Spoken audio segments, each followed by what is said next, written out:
Jif, kamu beresin itu ya, rak putih yang dekat kulkas. Iya, Kak. Yang gak kepake buangin aja, Jif.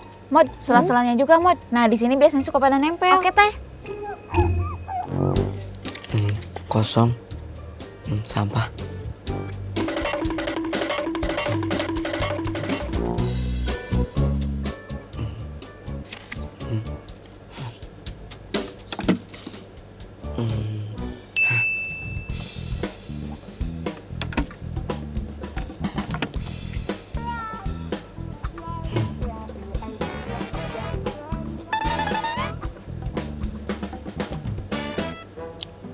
Kak, kok dimatiin sih kipasnya? Gerah banget nih, Kak. Jadi matiin dong. Ya, kipasnya mau kasih bersihin, Jif. Tapi gerah banget, Kak. Ya udah deh. Tuh, udah dihidupin sama Kak Asep.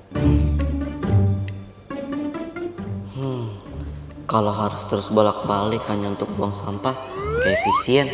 Aku harus kerja cerdas. Jarak dari sini ke tong sampah itu 4 meter. Kalau aku buang balik 20 kali buat buang sampah kecil begini, berarti totalnya harus 110 meter. Gempor ini, Kak, gak efisien. Oke, jarak 4 meter kalau aku pakai sudut kemiringan 45 derajat, berarti tenaga yang aku butuhin cuma setengah dari tenaga maksimal tangan aku. Anggap aja berat kertas ini 0, sekian gram. Kalau aku lempar pakai kecepatan konstan, harusnya pas di detik kedua sampahnya udah mendarat tepat di tengah-tengah tong sampah. Simple. Loh, Jif, kok malah bengong sih? Jivan lagi memikirkan strategi untuk buang sampah yang efektif, Kak. Aduh, Jif, tinggal jalan aja, apa susahnya sih? Kak, kita itu harus kerja cerdas biar efisien. Halah, efisien. Bilang aja males. Aduh, Jivan lama banget sih. Hah? Jivan! Jivan! Apa, Teh? Kok malah tidur sih? Mana baksonya? Aduh, Jip, beliin bakso dong. Tapi, Teh. Ayolah, Jip. Nih, uangnya. Kembaliannya buat kamu. Ya udah deh. Teh, dengerin. Ini namanya strategi manajemen waktu dan energi. Alah, strategi apaan sih? Banyak alasan. Teh, kalau Jivan jalan ke depan itu, Jivan butuh kalori, panas, capek, dan menghabiskan tenaga. Belum lagi kalau antriannya panjang. Nanti energi Jivan makin terkuras habis. Abang tukang baksonya kan nanti kesini.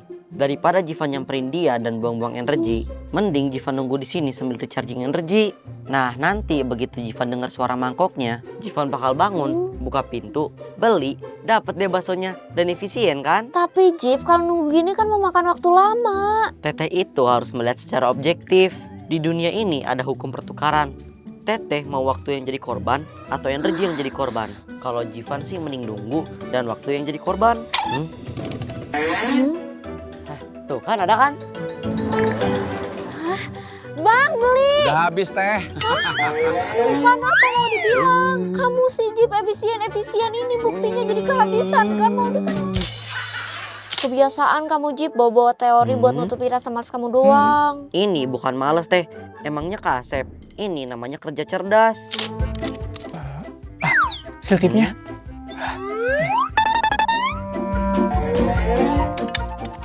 Tang satu lagi. Lihat nih, Teh, lemparan Jivan pasti tepat sasaran. Oke, udah siap. Lemparan udah cukup. Lempar. Loh, kok cuma nyampe situ sih? Mana kerja cerdas kamu? Jarak 4 meter, lemparannya cuma semeter. Udah, Jip, nggak usah kebanyakan teori. Tuh sampahnya malah nambah-nambah kotor. Ayo cepet buang. Tenang, Teh. Itu namanya kegagalan kalibrasi. Itu hanya untuk tes ombak, untuk mencari koordinat yang pas. Kalibrasi apanya Jip? Udah buang manual aja. Gak bisa gitu, Teh. Kesalahan tadi itu ada di bentuk kertas yang tidak sempurna dan hambatan udara. Jadi aerodinamisnya kacau. Kertasnya kan agak berat, jadi dorongannya harus 2 kali lipat, ditambah lagi kipas kasep bikin pusaran angin di tengah ruangan. Jadi cara lemparnya harus diubah, arahkan lebih tinggi ke sudut 60 derajat dan tambah tenaganya 20%. Ini penting supaya sampah nggak gampang jatuh kena hambatan udara. Ya ampun, Jif, kalau kamu nggak pakai teori-teori, itu satu rak udah beres dari tadi. Tenang, Teh. Orang jenius emang kadang nggak bisa dimengerti di awal. Tapi perhatikan, Jivan akan melakukan tembakan ulang dengan revisi yang lebih mendalam.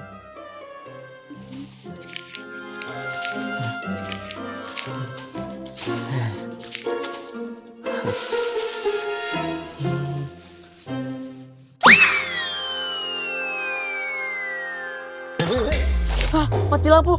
Protokol, Kak. Protokol ini Godzilla. Ayo TK cepat berkumpul. Protokol apa sih, Jip? Jangan teriak-teriak. Ini mati lampu teh. Kak, kok kalian bisa sesantai itu sih? Iya, Teteh tahu, tapi ya kamu nggak usah berlebihan gitu. Bukan berlebihan teh. Ini adalah dampak dari musim Godzilla. Menyebabkan suhu panas ekstrim dan kekeringan di lingkungan sekitarnya. Hah, bahaya banget. Duh, Jip berisik banget sih. Kak Asep gak baca berita? Dunia sedang bersiap untuk menghadapi transisi paling mengerikan tahun ini. Berita apa, Jif? Tentang Selat Hormuz lagi? Bukan kak, kita akan memasuki musim terparah El Nino Godzilla. El Nino Godzilla? Iya kak, Global Zero Integrated Low. Ini adalah fenomena kekeringan di mana suhu atmosfer akan berubah menjadi ekstrim secara tiba-tiba. Penguapan air di bendungan akan naik berkali-kali lipat sampai titik nol. Kalau air di bendungan habis, turbin pembangkit listrik tidak akan bisa berputar. Artinya krisis energi total. Halah, kemarin aja masih hujan besar sampai banjir. Tadi Kak Asep sama Jivan abis dorong motor dari batas kota sampai sini. Motornya mogok. Kok bisa? Padahal kan masih baru. Soalnya Kak Asep tadi nerjang banjir teh, Mod. Ya ampun, kau udah tahu banjir, kenapa diterjang sih? Cari penyakit aja. Mana mungkin tiba-tiba kering sampai listrik mati. Kamu ini terlalu sering baca teori yang aneh-aneh, Jif. Justru itu kak gejalanya. Banjir adalah anomali awalnya. Dan setelah ini musim Godzilla akan datang. Kita harus menghemat energi. Jangan sampai kita menyesal karena terlalu banyak bergerak dan membuang air saat krisis datang. Ya udah kalau gitu, Kak Asep mau hemat energi, jangan ganggu. Alias kemarau panjang super ekstrim itu. Makanya kemarin Jivan ngingetin kalian untuk hemat air. Jangan nyuci sepatu terus. Ya memangnya kenapa, Jip? Baguslah biar selalu bersih. Kita harus mulai menghemat air teh. Karena kita akan memasuki musim El Nino Godzilla. Ya terus jangan dicuci-cuci gitu. Ya dicucinya tiap 2 minggu aja teh. Terus biar nggak kelihatan kotor, dilap terus tiap hari.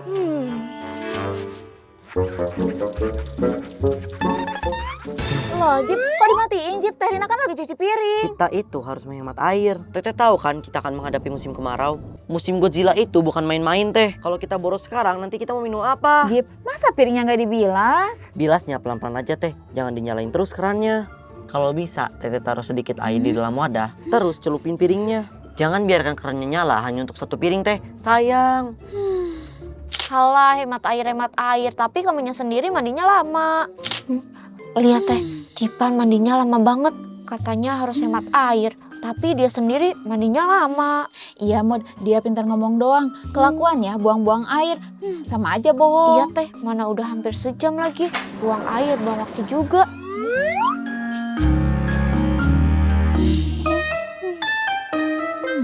Listrik kita itu banyak pakai tenaga air. Kalau air sungai kekeringan karena panasnya minta ampun, turbin gak akan muter. Kalau turbin gak muter, kita nggak ada listrik. Ini adalah awal dari The Great Blackout. Serius, Jip? Jadi ini semua karena kekeringan itu? Aduh, gimana dong, Jip? Teh, gimana dong? Mana HP mau dilobet lagi, powerbank gak ada. Pacar mau pasti nyariin deh. Teh, titik kritis energi sudah tercapai. Dunia sedang menuju kegelapan massal. Dan Teteh masih mikirin tentang pacar. Bisa-bisanya ya kamu Mod lagi genting gini, malah mikirin pacar. Teh Rina aja mikirin stok beras kita. Gimana kalau musim Godzilla ini bikin mesin penggiling padi mati? Gak ada hal yang lebih penting apa, Mod? Ini tuh urusannya lagi krisis energi nasional. Iya maaf. Terus gimana dong? Masa nanti malam kita gelap-gelapan? Tenang Teh, kita akan membuat simulasi survival di tengah-tengah krisis. Protokol penghematan energi dimulai dari sekarang. Kita hanya boleh menggunakan HP saat darurat.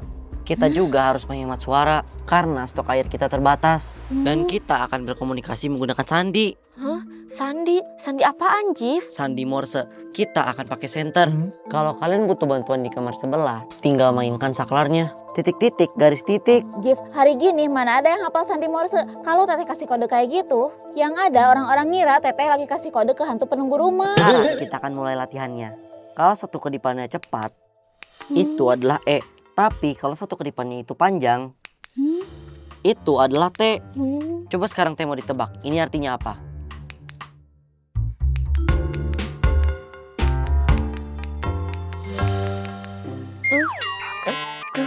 Apa ya? Aduh Teh, makanya harus diinget-inget. Kalau satu kedipan tapi pendek, itu E. Kalau satu kedipannya itu panjang, itu T. Kalau dua kedipan tapi pendek, itu H. Oh, berarti yang tadi itu teh. Bukan T. Tadi Jiva ngasih kode itu, Teteh. Duh, maaf Jip, Teh Modi nggak fokus soalnya lapar.